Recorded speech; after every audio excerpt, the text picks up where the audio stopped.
Hello, bonjour à toi et bienvenue dans ce tuto où je vais t'expliquer comment actualiser ton taux de prélèvement à la source qui va concerner ta micro-entreprise même, mais même aussi l'ensemble du foyer pour commencer à payer, étaler ton impôt 2025 et ne pas avoir de régularisation qui peut intervenir en 2026.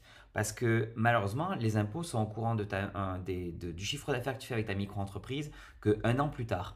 Et là, je vais te montrer dans ce tuto comment les prévenir un an à l'avance. Comme ça, pendant tout 2025, tu vas payer les impôts de ta micro pendant toute l'année 2025 et pas attendre 2026 pour payer 2025.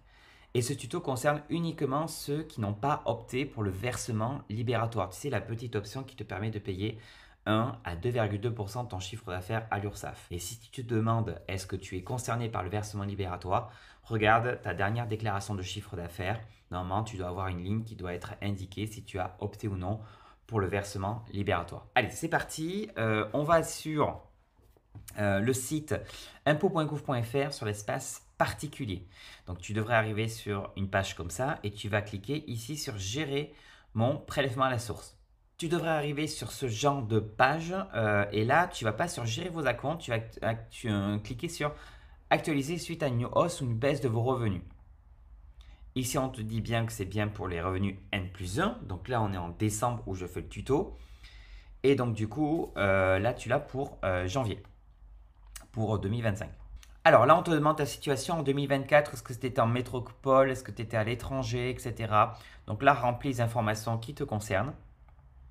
Et c'est là que ça devient important. Normalement, en principe, ici, tu devrais avoir des cases qui te concernent, toi ou ton conjoint ou ta conjointe. Normalement, c'est les cases qu'ils ont de l'année dernière. Ça ne devrait pas changer, sauf si par exemple tu déclares maintenant sur une nouvelle ligne, par exemple la prestation de service, la vente de marchandises, ou par exemple si tu vas avoir en 2025 le chômage, etc.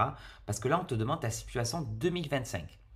Donc là, c'est très important. Si par exemple tu vas reprendre un emploi salarié et tu vas avoir ta micro-entreprise, commence à indiquer par exemple tes revenus salariés. Donc c'est 1 AJ pour les déclarants 1 et je ne sais plus l'autre pour les déclarants 2. À toi de regarder. En fait, il faut que tu indiques le maximum de revenus en fonction de ta situation 2025, mais aussi la situation de ton foyer fiscal. Maintenant, nous, on va se poser que sur la micro-entreprise. Je t'affiche ici un tableau qui t'indique les cases qui te concernent. Alors, il ne faut pas voir le versement libératoire, c'est vraiment sans le versement libératoire. Donc, en 2025, si tu déclares dans la ligne prestation de service BIC, ça va être 5 AP si tu es déclarant 1, ou alors 5 LP si tu es déclarant 2. Normalement, en principe, elles devraient être affichées directement ici, mais si elles ne sont pas affichées, je t'invite à faire pause et prendre les cases qui te concernent. Imaginons ici que je vais faire une activité libérale en 2025, 5HQ, qu'elle n'est pas indiquée. Hop là, je fais ajouter. Là, c'est important, je vais indiquer, et c'est très important, le chiffre d'affaires sans abattement, sans déduction, sans rien. En gros, c'est le chiffre d'affaires que je pense encaisser du 1er janvier 2025 au 31 décembre 2025 et que celui que je vais déclarer bien sûr à l'URSSAF. Donc imaginons que je donne 15 000, on va même mettre plus, on va mettre 35 000. Oula, 35 000, là je fais valider ma saisie. Si tu déclares à la fois dans la prestation de service BNC et BIC, bien sûr, il faut t'indiquer les autres cases. Ok, très important. Plus tu vas indiquer de cases ici qui concernent ta micro-entreprise, mais aussi, imaginons c'était à Pôle emploi. Par exemple, Pôle emploi, c'est la case 1AP, revenu de remplacement.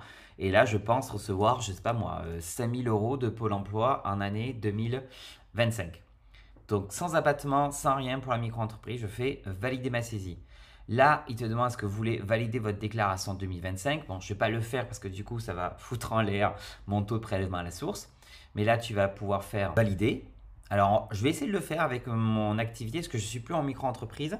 On va voir avec mon activité de gérant société. Là, il me demande les salaires que je pense me verser tout le long de l'année 2025. 2025, oui. x 12, ça fait 36 000. Je fais valider ma saisie. Souhaitez-vous valider? Oui. Donc là, j'arrive ici. Il y a marqué mon nouveau taux de prélèvement. Je pense que j'étais à 9,2, 9,1. Je passe à 9,3. Et il me dit que ça sera jusqu'au 31 décembre 2025. toi, tu devrais avoir la même chose, mais il y aura marqué revenu micro-BIC ou micro-BNC. Donc, à partir, par exemple, de janvier, alors ils disent en 2 mois après sa transmission, mais ça peut être en janvier ou même là, ça va être normalement en janvier que ça va s'appliquer. À partir de janvier, j'aurai 251 euros d'acompte tous les mois.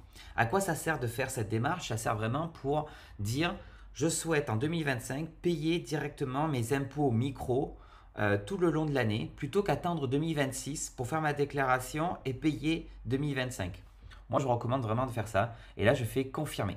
Là, normalement, mon nouveau taux a été mis à jour. Je peux voir dans Gérer vos acomptes. Et ce qui est intéressant, c'est que je vois que jusqu'à la fin de l'année 2024, je suis à 335 euros d'acompte.